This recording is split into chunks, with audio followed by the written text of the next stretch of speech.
इस सुंदर और मनमोहक दृश्य वाले गांव का नाम है देवपुरा और यह गांव अपनी प्रसिद्धि के लिए विख्यात है।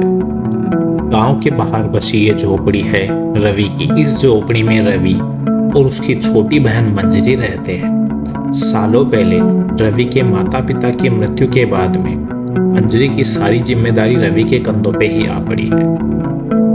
आज रवि और मंजरी ने कुछ नहीं खाया है, इसलिए रवि काम की तलाश में बाजार की ओर निकल पड़ा। भैया कुछ काम है क्या? सुबह से मेरी बहन भूखी है। भैया आपके पास तो कुछ काम होगा, सुबह से मैं भूखा हूँ। रवि को कोई काम नहीं मिलता, वह निराश होकर वापस लौटता है।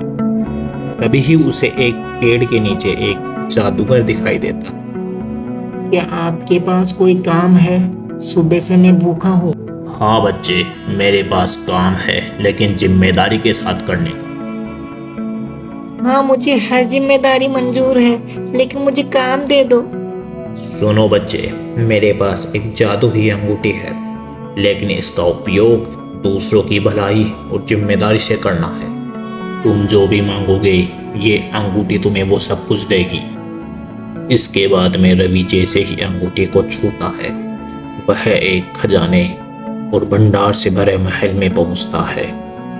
वह चारों तरफ देखता है तो 6 स्वर्ण मुद्रिकाएं और भंडार दिखाई देता है। इसके बाद में रवि खुशी खुशी अपने घर की तरफ लौटता है। रवि सारी घटना के बारे में मंजरी को बताता है और जादुई अंगूठी दिखाता है। दोनों सुबह से भूखे थे तो दोनों जादुई अंगूठी से खाना मांगते हैं।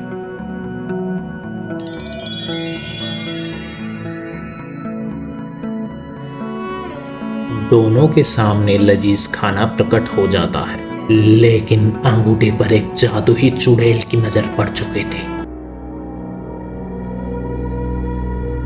मेरी होगी वो अंगूठी है। राजा भी जादुई अंगूठी और उसके कर्तव्यों के बारे में सुनता है और वह रवि को राजमहल का बुलावा भेजता है। रवि भी बुलावा मिलते ही राजमहल की तरफ निकल पड़ता है। राजा रवि का इंतजार करता है।